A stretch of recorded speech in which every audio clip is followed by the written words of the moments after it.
күн достар, менің каналыма қош келдіңіздер. Бүгін сіздермен бешбармақтың қамырының жасалу жолымен бөлісетін боламын.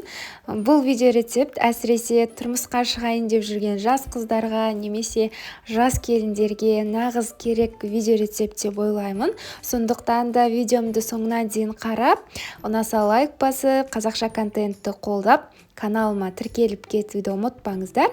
Міндетті түрде дәл менің рецептім бойынша қамыр илеп көріңіз. Сіздің бешбармағыңыз мінсіз шығатын болады. Еттің сорпасын толықтай суытып аламын. Яғни менде сорпа не жылы да емес, салқын да емес, бөлме температурасында тұрған сорпа. Осыған бір жұмыртқа және тұз сеуіп, шанышқымен жақсылап араластырамын. Барлық керек заттардың мөлшерін видеоның описаниесіне қалдырып кететін боламын.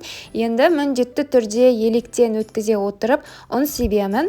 Ұнды бірден көп қылып қосып жібермеңіз. Ең әуелі қасықпен араластырып аламын. Әрі қарай қолмен араластырып, жақсылап, қаттылау қамыр илейтін боламын. Егер ұн сізде аздау болып кетсе, тағы да қосып жіберсеңіз болады. Міндетті түрде ұнды көбірек қосып, қаттылау қамыр илеңіз. Сонда сіздің қамырыңыз езіліп кетпейді, әрі әдемі шығатын болады. Мен өзім отбасымның мөлшеріне қарай бір күлше шығатын қамыр илеп жатырмын. Қамырды жұмсақ қылып илеп жіберсеңіз, сіздің қамырыңызды жазған кезде де бір тегіс, бір келкі болып жайылмайды, және піскен кезде де езіліп, бұлжырап кетуі мүмкін. Қамырды шамамен 5-6 минутта жақсылап басып илеп, әрі қарай қапшыққа салып, шамамен 10 минутқа қамырдың иін қандырып қойып қоямын. Мен қапшыққа салып етін жауып қойдым. Осы уақытта етіңізді де қарап, отыңыздың қызуын жоғарылата берсеңіз болады. Және шамамен 10 минуттан кейін қамырымның бетін ашып, тағы да бір қайтара басып аламын. Қамырыңызды неғұрлым көбірек иін қандырып басып аласыз, соған қарай қамырыңыз жылтырап, өзіңіз қамырды жазған кезде де дөп-дөңгелек болып, әдемі болып жайылатын болады. Жақсы иі қанған қамырға тіпті көп ұн сеуіп те қажет емес. Міне тағы да қапшыққа салып, бетін жауып, шамамен 5 минутқа қоямын. 5 минуттан кейін тағы бір қайтара басып аламын, жақсылап. Мінекей менің қамырым әдемі, жылтырап, уже дайын болып қалыпты. Енді қайтадан шамалы 5 минутқа салып қоямын. Егер уақытыңыз болса, осылай мен секілді 2-3 рет қайтарып алсаңыз болады. Ол өзіңізге жақсы, әрине қамыр жайғанда әдемі, әрі бір келкі, әрі оңай жазылатын болады.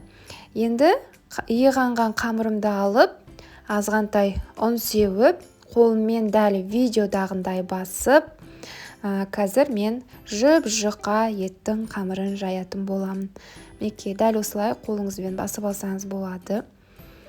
Енді оқтаудың көмегімен бірінші осылай қамырымды дөңгелек етіп басып аламын. Мен аса қатты ұнды көп сеуіп жіберген сияқтымын. Сол себепті ұнның біразын ысырып тастадым. Қамырды жайған кезде мен ұнды көп сеппеуге тырысамын. Міне бастапқыда онсыз да ұнды көбірек сеуіп жіберген сияқтымын. Сол себепті мен соңына дейін қамырды ұн сеппей жаятын боламын.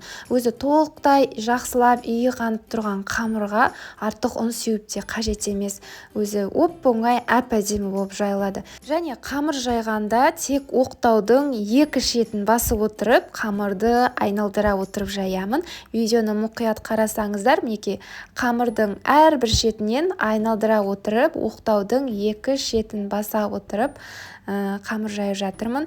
Артық күш салып та қажет емес қамыр жаюға. Жай ғана осылай оқтаудың екі шетімен қамырымды айналдырып жаятын боламын. Қамырыңызға ұнды көбірек сеуіп жіберсеңіз, сіздің сорпаңыз да соғұрлым қою болып қалады. Сондықтан да ұнды көп сеппеуге тырысыңыз.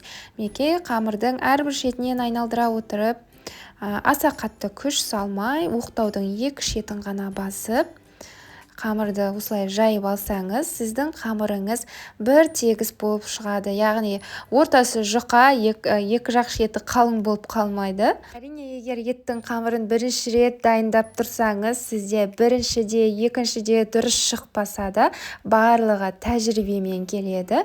Сондықтан да міндетті түрде дәл осы менің әдіс тәсілдеріммен қамыр жаюды қайталай берсеңіз, сіздің қолыңыз үйреніп, тез үйреніп алатын боласыз. Мен дәл осылай өзім қамыр жаюды үйрендім. Неге? Оқтаудың тек екі шетін ғана басамын жайлап, және қамырды айналдыра отырып әрбір шетінен осылай дөп-дөңгелек бір тегіс қамыр жаятын боламын.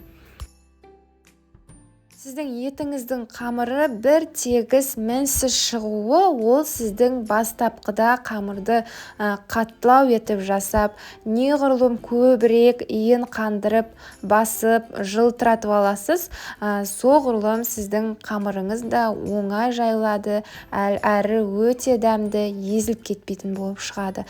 Неге менің қамырым үлкейген сайын қамырды айналдыра отырып, тек қамырдың екі шетін ғана басып жаятын боламын. Енді ортасын мүлдем баспаймын. Сонда сіздің қамырыңыз бір тегіс болып шығады, яғни екі шеті қалың болмайды, ортасы жұқа болып қалмайды. Әрі қарай қамырымды толықтай жайып болған соң, егер қамырды бірден сорпаға салмайтын болсаңыз, онда аздап ұн сеуіп алсаңыз болады. Енді қамырымызды оқтауға орап, пышақпен бірнеше бөліктерге бөліп алсақ болады, өзіңізге ыңғайлы болу үшін. Негізінен бізде орталық жақта бір дөңгелек күлше қамырды тек 4-ке ғана бөледі. Бастапқыдағы мен айтқан әдіс тәсілдерді қолдана отырып, сіз қамыр жайып, қамырды елесеңіз, көп ұзамай міндетті түрде мінсіз қамыр дайындауды үйреніп алатын боласыз тез арада.